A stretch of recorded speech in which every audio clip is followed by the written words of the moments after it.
Olá, meus amigos. Fiquei penando em gravar esse vídeo pra vocês, porque tava tanto em cima da hora ali pra pouco tempo de sono do que eu vou ter para pro dia seguinte. Mas, bom, quero trazer pra vocês uma notícia de impacto e muito importante com relação ao Alzheimer e o que a indústria farmacêutica Eli Lilly americana, né, e produziu uma medicação chamada Donanemab, né, que mostrou um significante diminuição do declínio cognitivo e funcional. Esse é um estudo de fase 3, né? E agora vai a público. A FDA liberou, né? Ou seja, eles liberaram, deram aprovação com relação ao medicamento.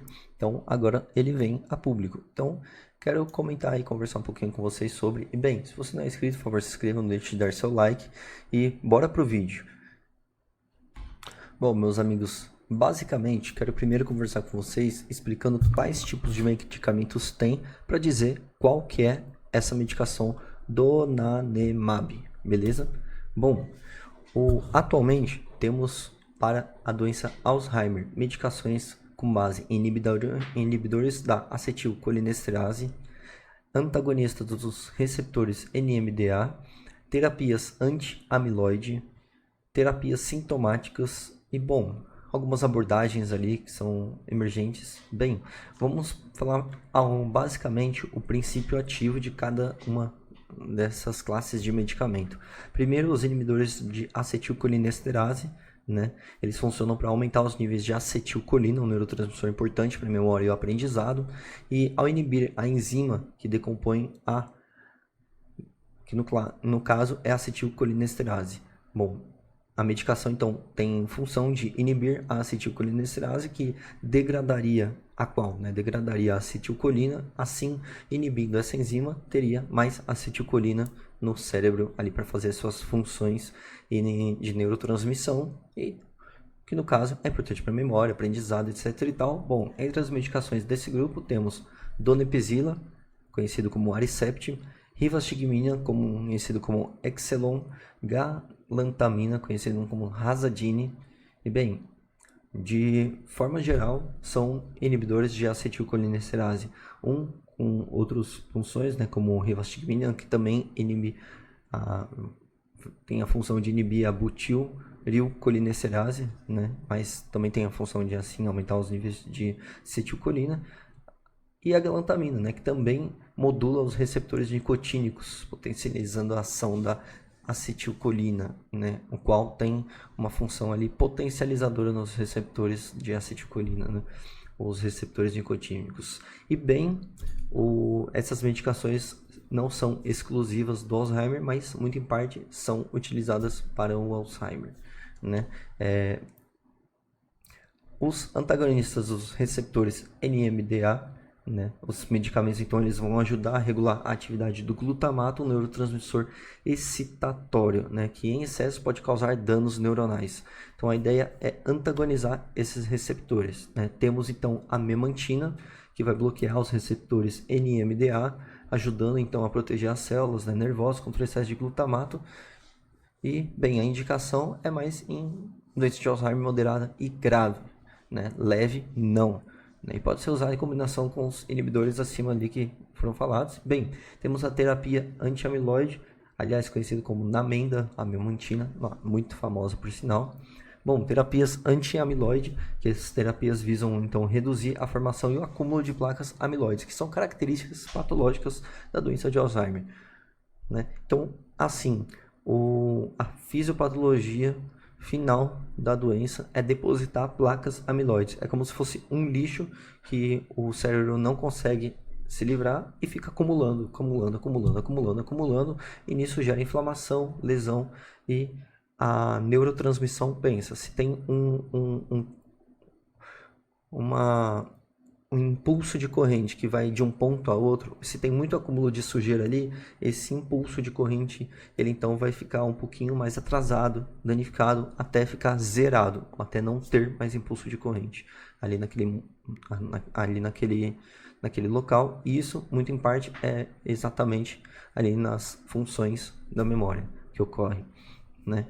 Ocorre no cérebro todo, mas ocorrendo na função da memória, poxa, aí terrível, né? Para a doença de Alzheimer em si. Bom, não cabe aqui falar sobre diagnóstico, né, tratamento, só dando um exemplo. E bem, o donanemab, então, ele cai exatamente como uma medicação que vai exatamente nesse ponto, gente, né, que são terapias anti-amiloide, né? Então, a ideia dele é tirar as placas beta-amiloide em circulação.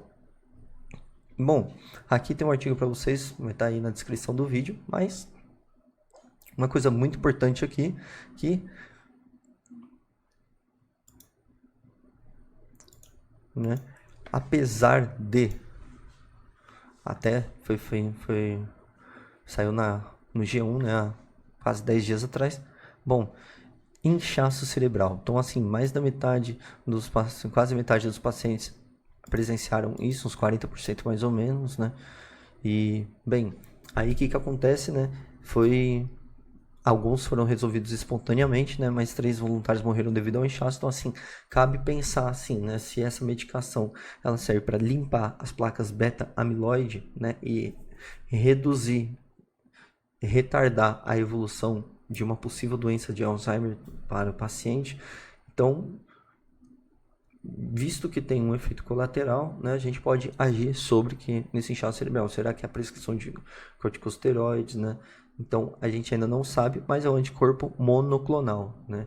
E, bem, o anticorpo monoclonal é como se fosse um anticorpo, né, que basicamente é um anticorpo produzido em laboratório a partir de clones de células B, ou seja, significa que esses anticorpos eles são monoclonais, ou seja, produzidos são idênticos e têm a mesma especificidade, ou seja, eles vão agir sempre da mesma forma, né? Então a indústria farmacêutica ali evoluindo cada vez mais em prol da saúde. Nossa, vai saber se eles já não sabiam disso daí há uns 30 anos atrás. Enfim, bom, então, essa questão aqui é muito importante em inchaço cerebral. Bom, aqui também acaba falando, que fala no artigo, né? Em si, metade dos pacientes conseguiu interromper o tratamento após um ano porque havia eliminado depósitos cerebrais suficientes. Os participantes tratados com donanemab também tiveram um risco 39% menor de progredir para o próximo estágio clínico da doença durante o estudo de 18 meses. Né? Estudos maiores precisam ser realizados, né? É lógico, né? Até porque a gente está mexendo com pessoas no estudo, a gente não está mexendo com ratos que vivem X anos, né? O humano ele pode viver até tantos anos forem, né? 60, 50, 70, 80, 90, 130 anos, quem sabe, né?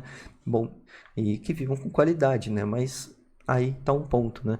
Então, o estudo foi feito em humanos e as coisas demoram, infelizmente, para acompanhar, porque é um estudo que está acompanhando pessoas que estão tomando medicação, que têm a doença de Alzheimer ou inicialmente quadro leve de doença de Alzheimer, foram diagnosticados, excluíram todas as qualquer. Aqui não é para falar sobre diagnóstico, mas diagnóstico de Alzheimer basicamente é de exclusão, exclui todo e qualquer tipo de diagnóstico possível para a doença de Alzheimer, incluindo hidrocefalia, hipotiroidismo, que pode causar hipossuficiência de vitamina B12, ácido fólico, então diversas outras coisas, HIV, sífilis, né, hepatites, diversas outras doenças que a gente exclui exatamente, e aí então a gente tem o diagnóstico de doença de Alzheimer dado declínio cognitivo sequencial aí, e tem classificações, né, e tabelas para fazer isso.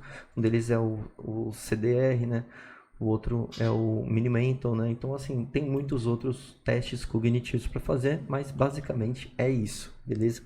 Bom, então é uma medicação aí, tem um potencial aí de dar certo, precisa ser mais desenvolvida, mais aprimorada, mas até então, poxa, uma doença que até então, né, não tinha cura, né? Até porque as medicações que eu acabei comentando anteriormente, elas têm a função de o quê?